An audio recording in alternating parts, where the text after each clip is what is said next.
Let's look at a problem in preparation for the final exam. So I want to test the claim that the average heart rate of ICU patients is greater than mu equals 98 beats per minute at the 5% significance level, and this is going to be based on a sample of 200 people. Average heart rate was X bar 98.928 beats per minute with a sample standard deviation of 26.83 beats per minute. The standard error of this distribution is about 1.8972. All right, let's double check that. So we'll have a formula sheet, and if we look up on the formula sheet a mean, we'll see that the standard error is calculated by taking the standard deviation of the sample divided by the square root of the sample size. So when you're working on your final practice, make sure you write things down like this. So anytime you touch your calculator, you should write on paper what you're doing. So before I touch my calculator,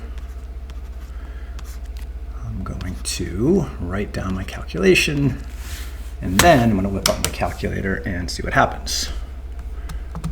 All right, so you should have a scientific calculator. So something like this cutie right there.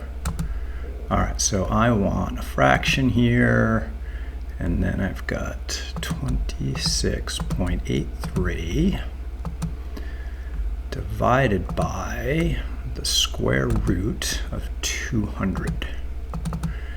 And that should match what I was given there. Yeah, that looks good. Okay, so just confirming that here for fun.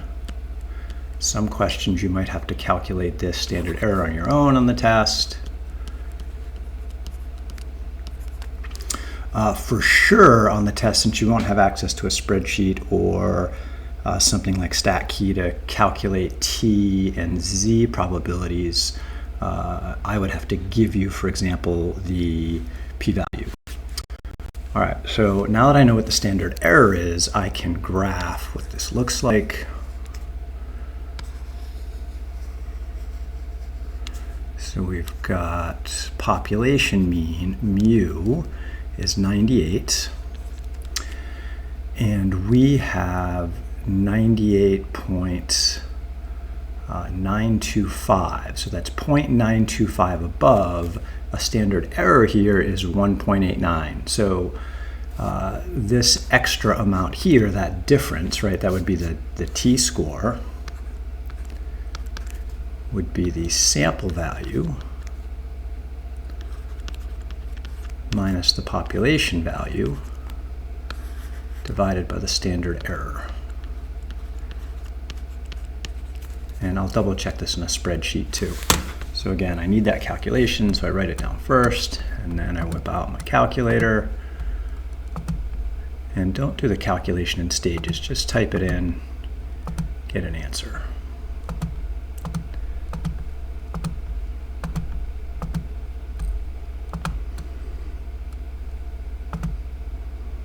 All right, so I'm getting a t-score of about a half of a standard deviation.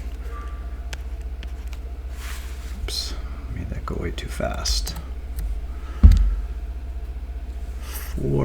let's go to 4 decimal places, so 4876.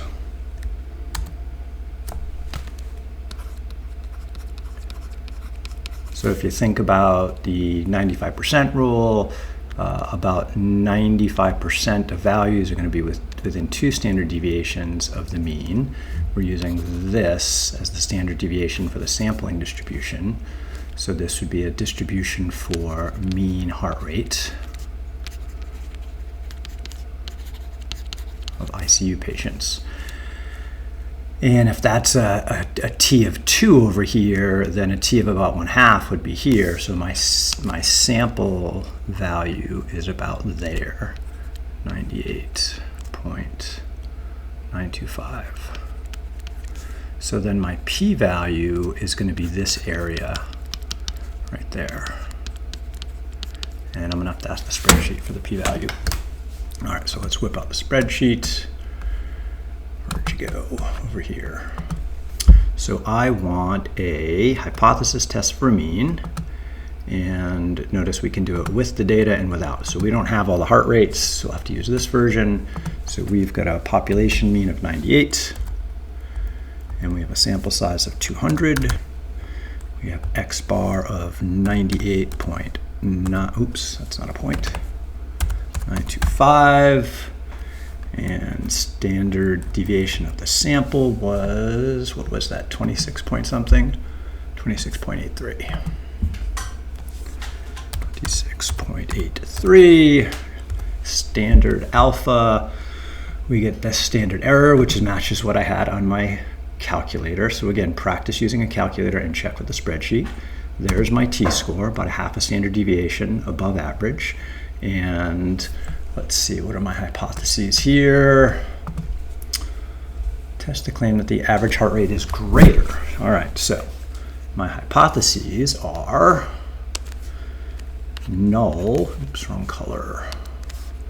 Null hypothesis is that mu equals 98 beats per minute, and the alternative hypothesis is that mu is greater than 98 beats per minute, with alpha at 5%. Okay, and I'm getting, so this is a right tail test, right, according to my picture, and according to what I was asked to do. And my right tail here is about 31.3%. That's a pretty big p-value. So my p-value is approximately, and that represents this region of the graph above, 0.313-ish, which is pretty big, so that means I'm going to fail to reject the null hypothesis.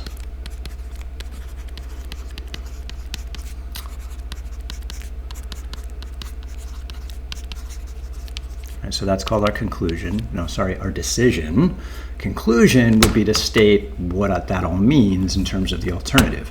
So if I were you, I would practice writing your own conclusions before you pick one out of the multiple choice and the homework problems.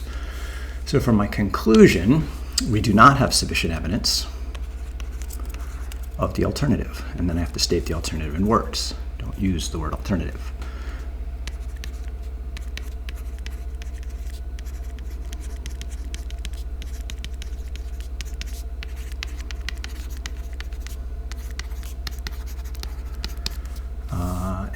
And so basically I want to say we don't have significant evidence of that the average or mean heart rate of ICU patients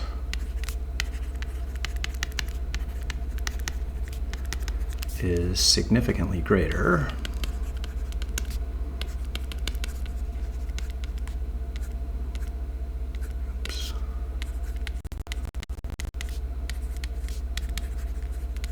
than 98 beats per minute.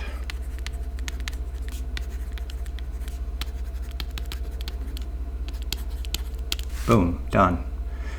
Is the average heart rate greater of these people? Yeah, it's a little higher than 98. Is it significantly more? No. It's close enough that, just this random group has a slightly higher rate, but it's close enough to 98. Another group might be lower, but close is what we're finding here. So there is not evidence that ICU patients have a mean heart rate that is 98 beats per minute.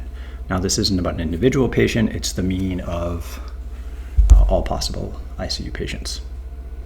And again, important things, practice writing stuff down, both in terms of the formula you're using, so you should state your calculations before you touch your calculator, and then calculate, write it down, label things carefully like I did in my graph, and then practice writing those conclusions, because on the exam you're going to have to write your own, whereas on the practice you get to pick which is the best one. P-values for the practice, you'll do those on your own. On the test, I would give you that p-value, and then based on that you would have to decide what the decision is and come up with a conclusion that you will write down, and you'll have to draw a sketch. So again, practice drawing the sketches, practice the calculations, practice writing these sentences. That's it for now. Take care, do good math.